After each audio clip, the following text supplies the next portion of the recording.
Hi hello నమస్తే welcome to my channel. అందరూ ఎలా ఉన్నారు? నేను చాలా బాగున్నాను.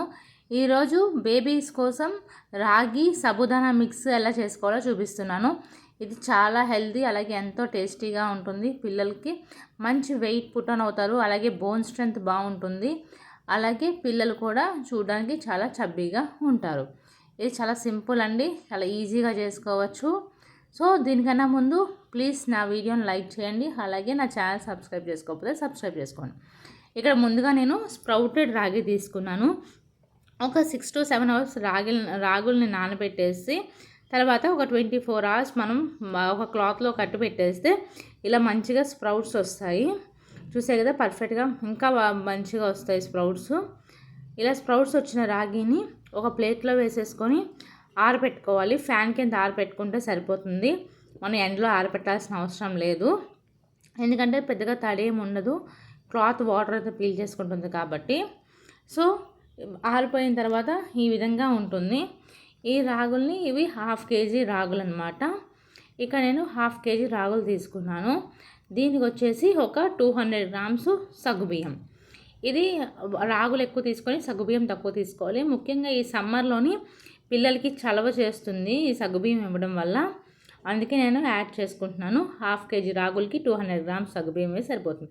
ఇప్పుడు స్టవ్ ఆన్ చేసుకొని కడాయి వేడైన తర్వాత సన్న మంట మీద నిదానంగా సగ్గుబియ్యం ఫ్రై చేసుకోవాలి.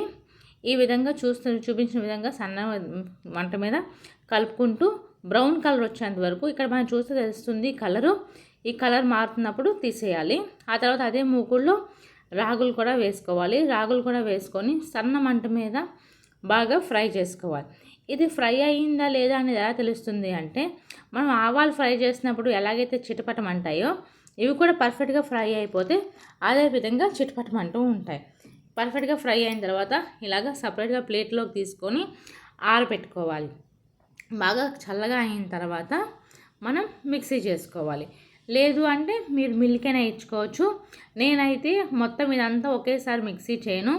జస్ట్ ఒక 1 week సరిపడా క్వాంటిటీ అనేది తీసుకొని మిక్సీ చేస్తా. మిగిలిందంతా 8 కంటైనర్లోని పెట్టుకుంటాను అనమాట. మళ్ళీ 1 week అయిపోయిన తర్వాత మళ్ళీ ఇంకొంచెం చేసుకుంటాం. ఇలా ఒకేసారి ఫ్రై చేసి పెట్టుకోవడం వల్ల మనకి అస్తమానం ఫ్రై చేయాల్సిన పని ఉండదు. ఎప్పుడు కావాలంటే అప్పుడు తీసుకొని మనం మిక్సీ చేసుకోవచ్చు. చూసారు కదా పర్ఫెక్ట్గా ఫ్రై మిక్సీ చేసుకున్నాం. ఈ విధంగా మిక్సీ చేసుకున్న తర్వాత దీన్ని మనం ఒక జల్లెడలో వేసుకొని బాగా జల్లించుకోవాలి.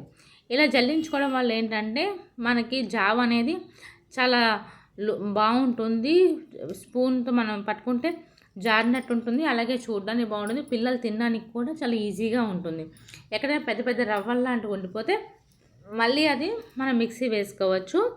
మిక్సీ వేసుకొని మళ్ళీ ఒకసారి మిక్సీ పట్టుకోవాలి. ఇలాగ జల్లించే ప్రాసెస్ వద్దు అనుకుంటే మనం ఫ్రై చేసిన క్వాంటిటీ అంతా ఒకేసారి మిల్క్ ఇచ్చేసుకొని మిల్లు ఆడించుకున్న తర్వాత ఎంత క్వాంటిటీ కావాలో ఆ క్వాంటిటీ బయట పెట్టుకొని మిగిలిందంతా ఫ్రిడ్జ్లో స్టోర్ చేసుకోవాలి.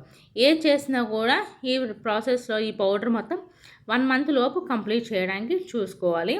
అదేవిధంగా ప్లాన్ చేసుకోవాలి. 1 month కన్నా ఎక్కువగా పిల్లల ఫుడ్ అనేది స్టోర్ చేసి యూజ్ చేయడం అనేది అంత సేఫ్ కాదు, ముఖ్యంగా చంటి పిల్లలకి.